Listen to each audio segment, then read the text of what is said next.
नमस्कार दोस्तों, विद्यार्थी क्लासेस फॉर सिविल सर्विसेज में आपका बहुत बहुत स्वागत है। यदि आप हमारे चैनल पर नए हैं तो कृपया चैनल को सब्सक्राइब कर लें तथा बेल आइकन जरूर दबाएं ताकि हमारी हर एक वीडियो सबसे पहले आप तक पहुंचे। यदि आप आज की करंट अफेयर की पीडीएफ डाउनलोड करना चाहते हैं तो उसकी लिंक डिस्क्रिप्शन में दी गई है। इसे आप हमारे टेलीग्राम ग्रुप से भी डाउनलोड कर सकते हैं। तो चलते हैं 4 अक्टूबर 2020 के सभी महत्वपूर्ण करंट अफेयर्स की ओर। कल वीडियो के अंत में हमने आपको एक प्रश्न दिया था। प्रश्न है, हरिजन सेवक संघ का स्थापना दिवस कब मनाया जाता है? तो इसका आंसर हो जाएगा बी, 30 सितंबर को हरिजन सेवक संघ का स्थापना दिवस मनाया जाता है। अब यह 30 सितंबर को ही क्यों मनाया जाता है? क्योंकि 30 सितंबर 1932 को ही हरिजन सेवक संघ की स्थापना की गई थी, जिसके संस्थापक महात्मा गांधी जी थे। इस संघ की स्थापना का उद्देश्य भारत में अस्पृश्यता को समाप्त करना है। इसका मुख्यालय किंग्स वे कैंप दिल्ली में है, जिसके वर्तमान अध्यक्ष शंकर कुमार सान्याल जी हैं। तो बढ़ते हैं आज के पहले प्रश्न की ओर। प्रश्न है, हाल ही में विश्व प्रकृति दिवस कब मनाया गया है? तो इसका आंसर हो जाएगा सी, हाल ही में 3 अक्टूबर को विश्व प्रकृति दिवस मनाया गया है।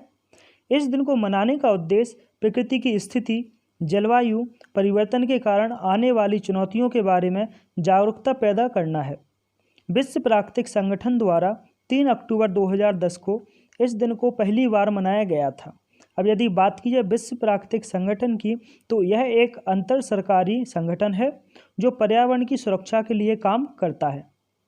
अच्छा, यहाँ पे आप बिल्कुल भी कंफ्यूज्ड मत होइए, क्योंकि अभी हाल ही में 3 अक्टूबर को मनाया गया है विश्व प्रकृति दिवस, और एक होता है विश्व प्रकृति संरक्षण दिवस, जो कि 28 जुलाई को मनाया जाता है। बढ़ते हैं अगले प्रश्न की ओर। हाल ही में भारत और किस देश की नौसेना के बीच बोंगो सागर द्विपक्षीय नौसैनिक अभ्यास प्रारंभ किया गया है? तो इसका आंसर हो जाएगा ए, हाल ही में भारत और बांग्लादेश की नौसेना के बीच बोंगो सागर द्विपक्षीय नौसैनिक अभ्यास प्रारंभ किया गया है, जो कि बंगाल की खाड़ी में प्रारंभ हुआ है। यह अभ्यास इस द्विपक्षीय अभ्यास का दूसरा संस्करण है, जबकि इसका पहला संस्करण 2019 में आयोजित किया गया था। इस अभ्यास का उद्देश्य दोनों देशों की सेनाओं के बीच अंतर और संयुक्त संचालन कौशल को विकसित करना है। यह संस्करण इसलिए भी महत्वपूर्ण है क्योंकि ये बांग्लादेश के पहले राष्ट्रपति बंगबंधु शेख मुजीबुर रहमान की 100वीं जयंती के अवसर पर आयोजित किया जा रहा है। यहाँ मैं आपको बताना चाहूँगा, मुजीबुर रहमान को बांग्लादेश के राष्ट्रपिता के रूप में जाना जाता है। अब यदि बात की जाए बांग्लादेश की, तो मैप में आप देख पा रहे हैं बांग्लादेश की लोकेशन कहाँ पे है। बांग्लादेश की राजधानी ढाका, राष्ट्रपति अब्दुल हामिद, प्रधानमंत्री शेख हसीना व मुद्रा टका है।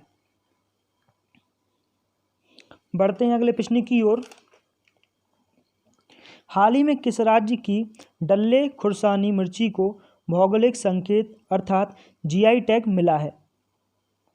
तो इसका आंसर हो जाएगा बी, हाल ही में सिक्किम की डल्ले खुर्सानी मिर्ची को जीआई टैग मिला है। इमेज में आप देख पा रहे हैं, ये है डल्ले खुर्सानी मिर्ची, जिसे हाल ही में जीआई टैग मिला है। अब यदि बात की जाए जीआई टैग की, तो ये टैग उन प्रोडक्ट को दिया जाता है जो स्पेशल एरिया में अपने स्पेशल क्वालिटी के लिए जाने जाते हैं, और जिस प्रोडक्ट को ये टैग मिलता है उसे एक अंतर्राष्ट्रीय पहचान भी मिल जाती है। भारत में सबसे पहला जीआई टैग दार्जिलिंग की चाय को दिया गया था। अच्छा, जब कभी भी यह जीआई टैग किसी प्रोडक्ट को दिया जाता है तो क्या है आजीवन काल के लिए वैलिड रहता है? जी नहीं। जब किसी प्रोडक्ट को जीआई टैग मिल जाता है तो वह 10 साल के लिए वैलिड रहता है, जिसे 10 साल बाद रिन्यू करवाया जाता है। अब यदि बात की जाए सिक्किम की, तो मैप में आप देख पा रहे हैं सिक्किम की लोकेशन कहाँ पे है। सिक्किम की राजधानी गंगटोक है। इसके मुख्यमंत्री प्रेम सिंह तमांग हैं, राज्यपाल गंगा प्रसाद। वही सिक्किम में लोकसभा की सीटें 1, राज्यसभा की सीटें 1, वही विधानसभा की 32 सीटें हैं। यहाँ ध्यान दीजिए, जैविक खेती करने वाला भारत का पहला राज्य सिक्किम ही है। बढ़ते हैं अगले प्रश्न की ओर। हाल ही में कौन आईपीएल के इतिहास में 5000 रन बनाने वाले तीसरे बल्लेबाज बने हैं? तो इसका आंसर हो जाएगा डी। हाल ही में भारतीय बल्लेबाज रोहित शर्मा ने आईपीएल मैच में 5000 रनों को बनाकर आईपीएल के इतिहास में ऐसा करने वाले वे तीसरे बल्लेबाज बन गए हैं। इनसे पहले आईपीएल में 5000 रनों को बनाने की लिस्ट में विराट कोहली और सुरेश रैना के नाम थे। इमेज में आप देख पा रहे ये हैं भारतीय बल्लेबाज रोहित शर्मा, जिन्होंने हाल ही में आईपीएल में 5000 रन बनाकर ऐसा कारनामा करने वाले वह तीसरे खिलाड़ी बन गए हैं। अब यदि बात की जाए आईपीएल की, तो आईपीएल का full form Indian premium league है। अभी आईपीएल का 13वां एडिशन चल रहा है, जबकि इसका पहला एडिशन 2008 में आयोजित किया गया था। आईपीएल की सबसे सफल टीम मुंबई इंडियन है, जिसने अभी तक कुल 4 बार आईपीएल को जीता है। बढ़ते हैं अगले प्रश्न की ओर। किस संगठन ने बांस पर साक्षरता को बढ़ावा देने के लिए स्वच्छता साक्षरता अभियान चलाने की योजना बनाई है? तो इसका आंसर हो जाएगा डी।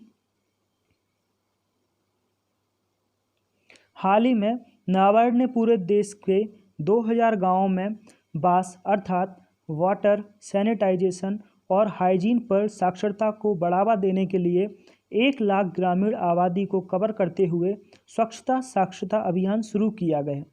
इसका उद्देश्य अच्छी स्वच्छता प्रथाओं को अपनाने के लिए महत्वपूर्ण परिवर्तनों को शामिल करने पर ध्यान केंद्रित करना है। यह अभियान 2021 तक जारी रहेगा। अब यदि बात की जाए नाबार्ड की, तो नाबार्ड का पूरा नाम राष्ट्रीय कृषि और ग्रामीण विकास बैंक है, जिसकी स्थापना 12 जुलाई 1982 को की गई थी। नाबार्ड का मुख्यालय मुंबई महाराष्ट्र में है। वही इसके वर्तमान अध्यक्ष गोविंदा राजुलू चिंताला हैं। बढ़ते हैं अगले प्रश्न की ओर।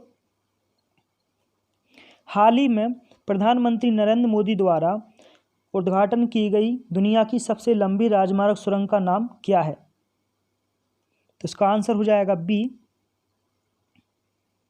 हाल ही में प्रधानमंत्री नरेंद्र मोदी ने हिमाचल प्रदेश में 3000 मीटर से अधिक की ऊंचाई पर स्थित दुनिया की सबसे लंबी सड़क सुरंग अटल सुरंग का उद्घाटन किया है। इमेज में आप देख पा रहे हैं ये है अटल सुरंग, जिसका हाल ही में प्रधानमंत्री नरेंद्र मोदी ने हिमाचल प्रदेश में उद्घाटन किया है। अब चूंकि यह दुनिया की सबसे लंबी सड़क सुरंग है, तो उसको थोड़ा हम विस्तार से समझेंगे। अटल सुरंग यह 9.02 किलोमीटर लंबी सुरंग है, जो सभी मौसम में मनाली को लाहौल स्पीति घाटी को जोड़ेगी। यह घोड़े की नाल के आकार का एक एकल ट्यूब डबल लेन सुरंग है, जिसे अल्ट्रा आधुनिक विनिर्देशों के साथ बनाया गया है। तो इस प्रकार से अटल सुरंग के निर्माण से मनाली और लेह के बीच सड़क दूरी 46 किलोमीटर कम हो गई है।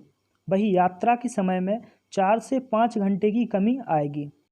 अतः इन सभी विशेषताओं के साथ यह अटल सुरंग दुनिया की सबसे ऊंची व सबसे लंबी सड़क सुरंग बन गई है। बढ़ते हैं अगले प्रश्न की ओर। हाल ही में फार्मास्यूटिकल्स विभाग में सचिव के रूप में किसे नियुक्त किया गया है?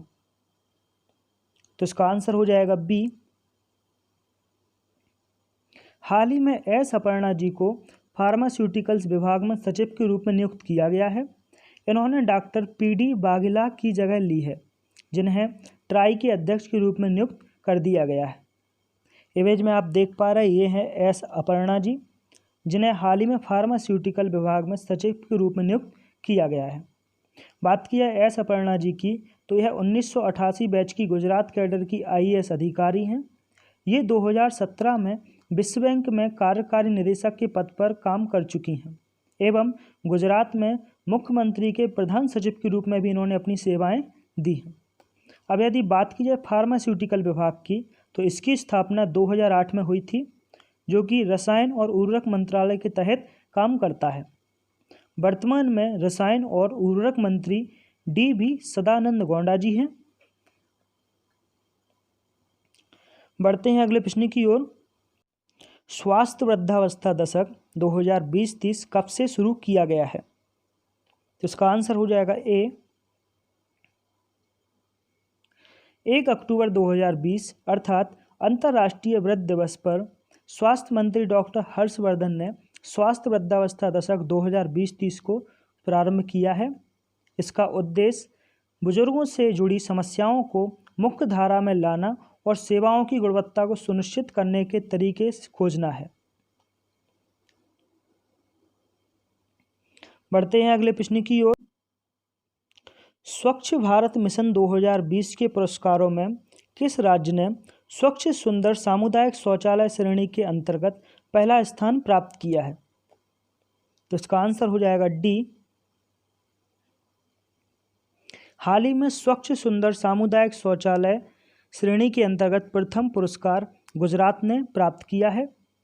हाल ही में केंद्रीय जल शक्ति मंत्री गजेंद्र सिंह शेखावत द्वारा स्वच्छ भारत पुरस्कार 2020 आवंटित किए गए हैं।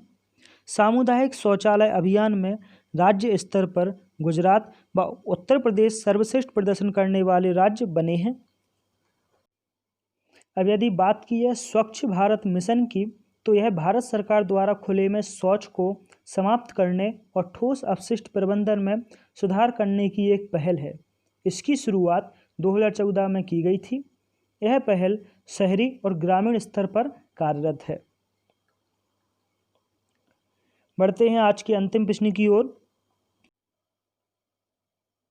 हाल ही में किस राज्य सरकार द्वारा सड़क निर्माण योजना पथश्री अभियान को प्रारंभ किया गया है? तो इसका आंसर हो जाएगा सी। हाल ही में पश्चिम बंगाल राज्य में जर्जर सड़कों की मरम्मत कार्य को प्रारंभ करते हुए पथश्री अभियान का प्रारंभ किया गया है, जिसके तहत राज्य भर की 12,000 किलोमीटर सड़कों की मरम्मत की जाएगी। अब यदि बात की जाए पश्चिम बंगाल की, तो मैप में आप देख पा रहे हैं पश्चिम बंगाल की लोकेशन कहाँ पे है। पश्चिम बंगाल की राजधानी कोलकाता, मुख्यमंत्री ममता बनर्जी व राज्यपाल जगदीप धनखड़ हैं। पश्चिम बंगाल में लोकसभा सीटें 42, राज्यसभा सीटें 16 व विधानसभा सीटें 294 हैं।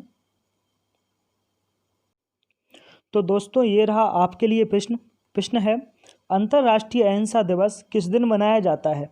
इसके ऑप्शन हैं 1 अक्टूबर, 2 अक्टूबर, 4 अक्टूबर या 3 अक्टूबर। इस प्रश्न का उत्तर आपको कमेंट बॉक्स में देना है। तो दोस्तों ये था आज का करंट अफेयर का वीडियो। आशा करता हूँ आपको ये ज़रूर पसंद आया होगा। हम आपके लिए ऐसे ही नए नए वीडियोस लाते रहेंगे। इसके लिए वीडियो को लाइक करें, चैनल को सब्सक्राइब करें। यदि वीडियो पसंद आए तो दोस्तों के साथ शेयर ज़रूर करें। Thank you for watching.